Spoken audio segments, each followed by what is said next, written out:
Give me that learner's definition of it. It'll say the next one. Yep, that's it.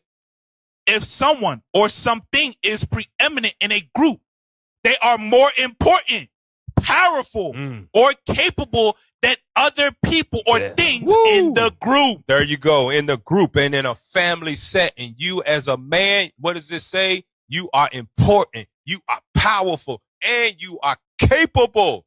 When Jesus the Christ, the Spirit comes upon you and he calls you as a soldier. Never forget that. Is that it for preeminent? Yeah. Okay, let's see the synonyms. Go ahead, let's read those. Synonyms of preeminent. Distinguished. Dominant. Main. Outstanding. Peerless. Predominant. Renowned. Transcendent. That's you. And when you a man, you take on a wife, you got kids in your household, yeah, you are preeminent. You are predominant. You are transcendent. Even if you don't have them, you still carry yourself as that way when God calls you to be a soldier. Let's go back to that in Sirach 33, verse 18. The book of Sirach, chapter 33 and verse 18. Hear me, O ye great men of the people, and hearken with your ears, ye rulers of the congregation. Remember, when God calls you, you are a great man in his eyes. Sirach chapter 10, verse 24. He would have never called you if you wasn't great in his eyes. So now you got to see yourself great in your own eyes. Stop seeing yourself as grasshoppers and them and other people as giants. No, you one too. You a giant yourself. Sirach 10, verse 24. The book of Sirach, chapter 10 and verse 24. Great men and judges and potentates shall be honored. Those are the people that are in the world that have those titles. That's like your judges of law, right? Your famous people that are honored all over the earth, right? Great man, judges, and potentates. Sure, they'll get their honor in the world. Keep reading. Yet is there none of them greater than he that feareth the Lord? You're a great man when you fear God and keep the commandments. They are not greater than you. Whatever title the world has given them, they ain't greater than you when God calls you to be a soldier in his son, Jesus the Christ army. Remember that. Give me that now in verse 22. The book of Sirach, chapter 10 and verse 22. Whether he be rich, noble, or poor, their glory is the fear of the Lord. That's your glory, is the fear of the Lord. So it don't matter how much wealth you got. It don't matter what type of family you come from. Hell, it don't matter if you grew up in the projects. When you fear the Lord, you're a great man in his eyes. Now go to Sirach chapter 33. Let's read 19 through 22. The book of Sirach, chapter 33 and verse 19. Give not thy son and wife, thy brother and friend, power over thee while thou livest. Read on. And give not thy goods to another, lest it repent thee, and thou entreat for the same again. You try to get your reputation back. You can't get it once it's gone. Go ahead. As long as thou livest and hast breath in thee, give not thyself over to any. Read on. For better is it that thy child should seek to thee, that thou shouldest stand to their courtesy. Read on. In all thy works, keep to thyself the preeminence. Keep the preeminence. Keep the predominance. Walk around and carry yourself that way. Don't let these other nations look down on you like you are less than them. No, you hold your head up high. You know you're an Israelite. You're a great man. You've been called in the army of Jesus the Christ as a soldier. No matter what title they got, they ain't greater than you. You always keep the preeminence in your household, especially you don't give your wife power over you or your kids. They are to stand to your courtesy. When you say come here, they ass better come there. When you say do this, they better do it. Because God said you got the preeminence. Can you pull back up what the synonyms of preeminent so we don't forget those? Read it again. Distinguished. Be distinguished always. Dominant always. And that ain't saying not using wisdom in your dominance, but you just don't let nobody rule over you. Go ahead. Main. Outstanding. Stay outstanding. God says in all thy works, be outstanding. Leave not a stain in thine honor. Give me that now in Esther chapter 2. Esther chapter 2 in the Old Testament. Esther chapter 2. Let's read verse 20 through 22 fairly quickly. The book of Esther, chapter 2 and verse 20. Esther had not yet showed her Esther had not yet showed her kindred, nor her people, as Mordecai had charged her. For Esther did the commandment of Mordecai, like as when she was brought up with him. My bad. Esther chapter 1, verse 20 through 22. That's what I want. Esther chapter 1, 20 through 22. Go ahead. The book of Esther, chapter 1 and verse 20. And when the king's decree, which he shall make, shall be published throughout all his empire, for it is great, all the wives shall give to their husbands honor, both to great and small. Whether rich or poor, whether noble or not, he shall be with honor, preeminence in his house. Read on.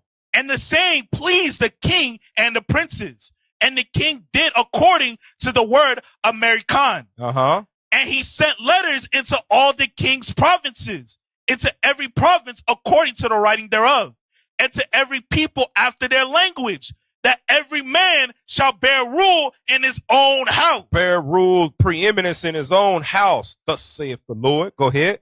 And that it shall be published according to the language of every people. Give me that now. Wisdom of Solomon, chapter 6. Every man, whether rich, whether poor, whether noble or not, he should bear rule. He should have preeminence in his own house. Never should he be a simp. Wisdom of Solomon, chapter 6, 1 through 3. The book of Wisdom of Solomon, chapter 6 and verse 1. Hear therefore, O ye kings, and understand, learn, ye that be judges of the ends of the earth. That's you right there. When God calls you, you become a judge of the whole entire earth by using his law. Thus saith the Lord. Go ahead. Give ear, ye that rule the people, and glory in the multitude of nations. For power is given you of the Lord. God gave you preeminence. Take it. Go ahead. And sovereignty from the highest. Who shall try your works and search out your counsel? Now go to Mark chapter 1. Mark chapter 1. So how are you supposed to speak? How should you speak? Mark chapter 1, verse 22. The book of Mark chapter 1 and verse 22. Yep. And they were astonished at his doctrine, for he taught them as one that had authority. God called you to have authority. The same way that Jesus Christ has it, it's the same thing that he gave to you. So when you speak with authority. Let's see, pull up that definition and let's see what authority means. Because some people may not know what that means. They might think that, be loud when you talk. Let's see what it says. Pull it up. The definition of authority. An expert on a subject. What? An expert on a subject. An expert on a subject. That's what you should be. When it says authority, that don't mean just being loud. I'm going to be louder than you. No. It means be an expert on a subject. Know what you're talking about. What's the next one? Go back to it. Read that second one. Yeah. 8. Persuasive force. Persuasive force. That's authority. You're persuasive in your words. They can't gainsay your mind. You know what you're talking about. That is authority. Speak with it, just like Jesus the Christ did. Let's go to that next one that we got up here on authority. Let's see what Learner said, because they put it in sentence form. Go ahead. An authority is an official organization or government department that has the power to make decisions. Didn't we just read where it said, God said, I have made you judges of the earth. You've got authority with God. Read number 2. 2. Someone who is an authority on a particular subject knows a lot about it. Knows what? Knows a lot about it. In order to be authoritative on something or have authority, you're going to have to study to show yourself approved. That's how you get to that level of speaking with authority. You know what you're talking about. Jump down to the next ones. 1. Authority is the right to command and control other people. Ooh, right there. Read what's up under that. What does it say under that? Family. A family member in a family business has a position of authority and power. So family member in a family business. Okay, go ahead. Read the next one, number 2. If someone has authority, they have a quality which make other people take notice of what they say. Of what they say. That's how Christ spoke. He knew what he was talking about. He wasn't just loud all the time. No, he spoke loud when he needed to. But all the time when he spoke with authority so much that the Pharisees said, man, we can't ask this dude no more questions. Know what you're talking about when you speak. Speak with persuasive force, right? Give me that now in Sirach 39, verse 1. Let's see how you get to that level of thinking. The book of Sirach, chapter 39 and verse 1. Uh-huh.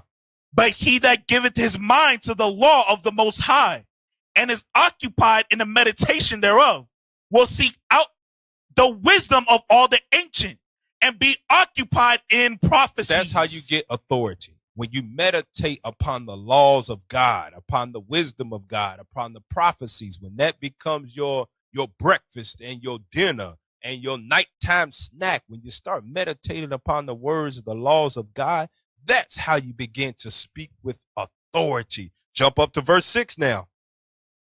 Verse 6, when the great Lord will, he shall be filled with the spirit of understanding.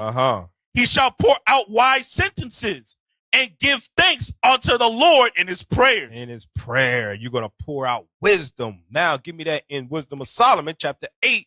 Let's read 10 through 12. Let's get an example of authority. Wisdom of Solomon, chapter 8. Let's read 10 through 12. The book of Wisdom of Solomon, chapter 8 and verse 10. For her sake, I shall have estimation among the multitude. That's wisdom, right? Go ahead. And honor with the elders, though I be young. Though he what? Though I be young. Though I be young. Go ahead.